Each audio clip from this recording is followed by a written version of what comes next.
So good morning friends, welcome to my channel Edward Wings. And आज हम बात करेंगे क्लास 9 जेकेपीएससी असिस्टेंट रजिस्ट्रार की, जिसका थ्योरी लेक्चर जो है वो पार्ट ए भी अपलोड हो चुका है, पार्ट बी भी अपलोड हो चुका है और आज हम उसके एमसीक्यूएस की बात करेंगे। इसके बाद जो है वो आपके सिर्फ दो टॉपिक्स जो है वो बचते हैं और उसको हम दो लेक्चर्स में ख़त्म कर देंगे। एक लेक्चर प्रोबेबल जो है आपको फ्राइडे या सैटरडे को मिल जाएगा और दूसरा लेक्चर जो है वो हम नेक्स्ट वीक में करके जेकेपीएससी का जो कोऑपरेटिव पोर्शन है इसको हम पूरा कंप्लीट कर देंगे अगले हफ्ते में ही। ओके, तो आज हम एमसीक्यूएस करेंगे।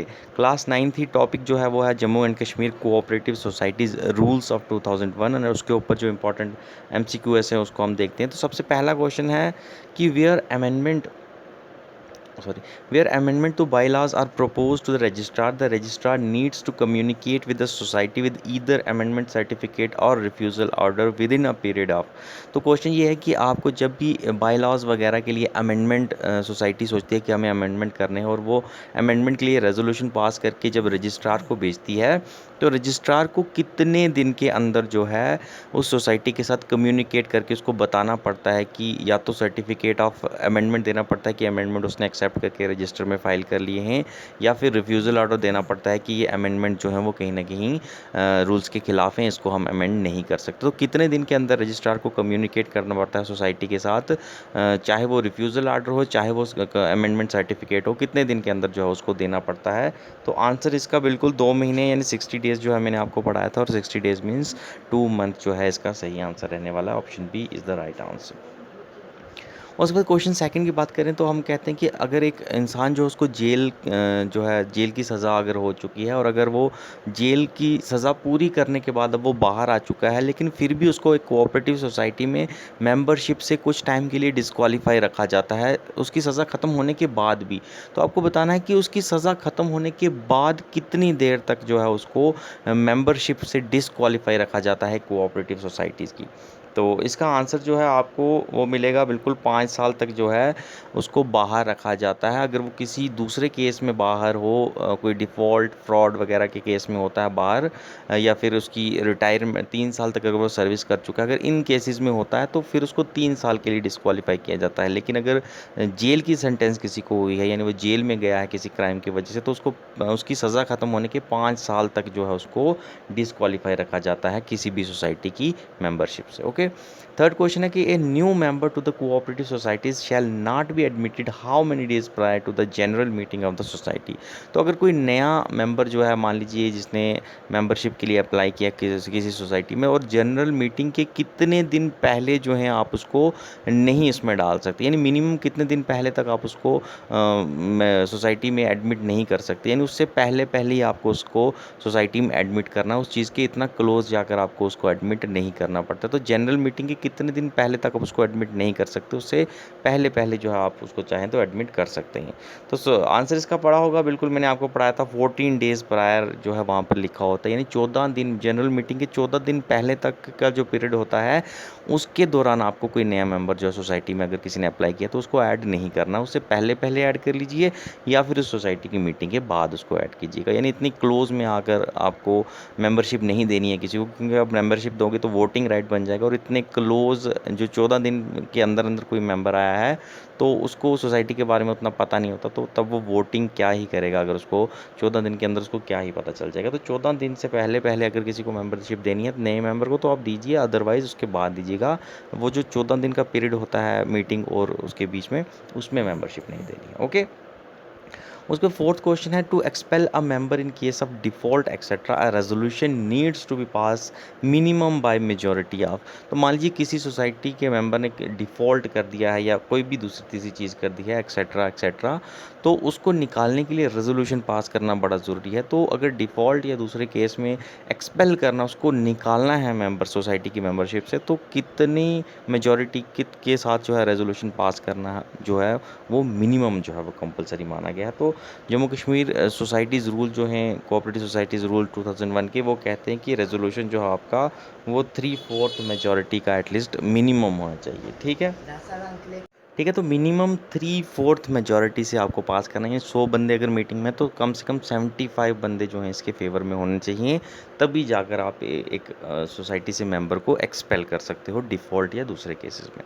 क्वेश्चन नंबर 5 है, वो है कि इलेक्शन जो होता है, नया बोर्ड ऑफ डायरेक्टर जब आपको बनाना होता है, तो election to the member of a new board of director और committee should be held before dash month of the expiry period of previous board. तो अगर नए बोर्ड ऑफ डायरेक्टर का के मेंबर का इलेक्शन या कमेटी के मेंबर का इलेक्शन हो रहा है, तो प्रीवियस जो कमेटी या बोर्ड ऑफ मेंबर बैठा हुआ है, उसका टेन्योर ख़त्म होने से कितनी देर पहले जो है आपको नए बोर्ड के इलेक्शन जो है वो करवाने कंपलसरी रहते हैं। तो बिल्कुल जैसा कि हमने पढ़ा हुआ कि 3 महीने जो रहते हैं, सॉरी, 3 महीने जो रहते हैं, यानी प्रीवियस बोर्ड के एक्सपायरी टर्म से 3 महीने पहले पहले ही जो है उनको नए बोर्ड के इलेक्शन करवा देने चाहिए होते हैं। अदरवाइज़ जो है वो फिर उनके ऊपर पेनल्टी वगैरह पड़ती है। ठीक है, 150 डेज़ मत लिखिएगा प्लीज़, 150 डेज़ जो है वो 5 मंथ होते हैं, तो 3 मंथ नहीं होते।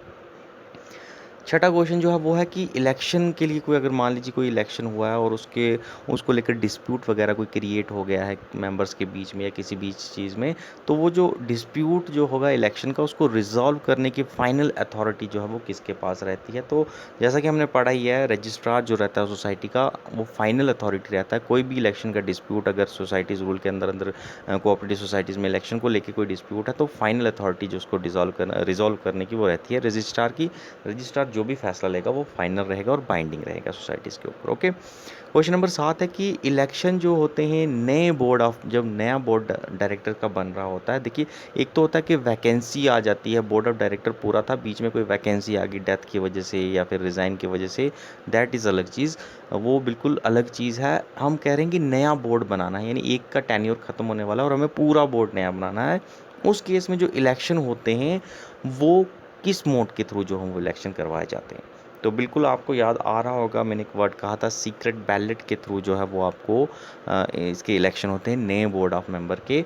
इसमें क्या रहता है कि एक पर्ची रहती है, उसके ऊपर जितने भी कैंडिडेट रहते हैं उनका नाम और उनका सिंबल रहता है, और उसके ऊपर इलेक्शन वाला दिन जो है उसके ऊपर एक सील जो है वो लगाई जाती है, और फिर जिसकी भी ज़्यादा सील्स लगी होंगी जिसके निशान पर या जिसके नाम पर, तो वो जीता जाएगा। ठीक है, और दूसरा एक केस होता है जब वैकेंसी वगैरह आ जाती है, डेथ की वजह से, रिज़ाइन की वजह से, या किसी को निकाल भी दिया जाता है।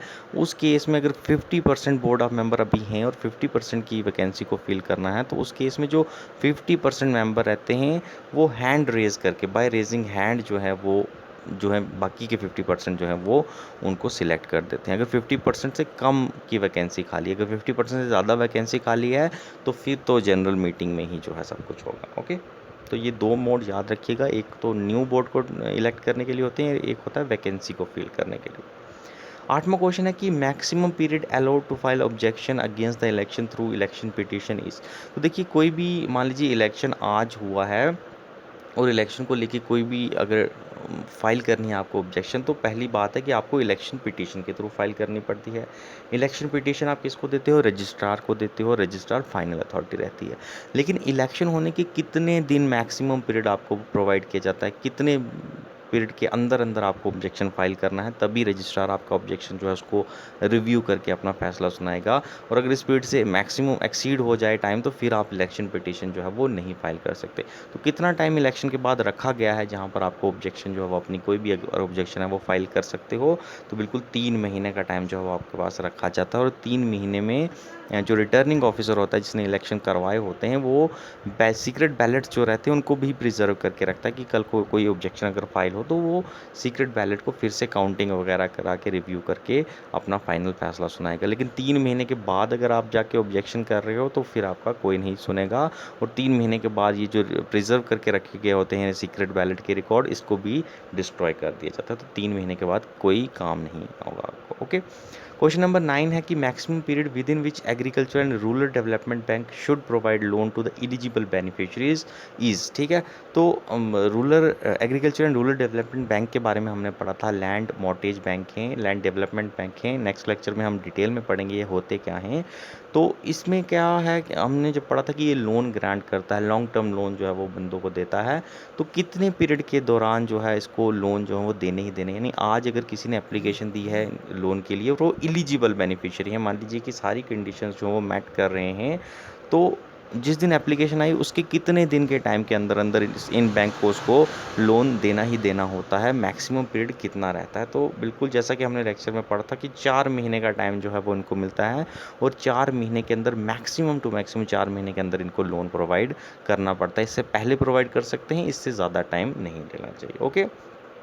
और आखिरी क्वेश्चन जो है वो आज के लेक्चर का वो बिल्कुल इजी मैंने आपके लिए रखा है कि चैप्टर जो है ये जो कोऑपरेटिव सोसाइटीज़ रूल 2001, इसमें कितने चैप्टर्स जो हैं वो टोटल चैप्टर इसमें मेंशन है। तो कितने चैप्टर्स हैं ये आपको बताने हैं। तो टोटल चैप्टर्स जो हैं इसमें वो 13 हैं। अच्छी तरीके से हमने पढ़ा हुआ है, पहली स्लाइड में हमने ये चीज़ पढ़ी हुई। तो 13 लेक्चर जो हैं वो 13 चैप्टर्स जो हैं वो Jammu and Kashmir cooperative societies rule 2001 में हैं। एंड इसके अलावा कोई शेड्यूल वगैरह इसमें नहीं है। तो इतना ही है, ठीक है।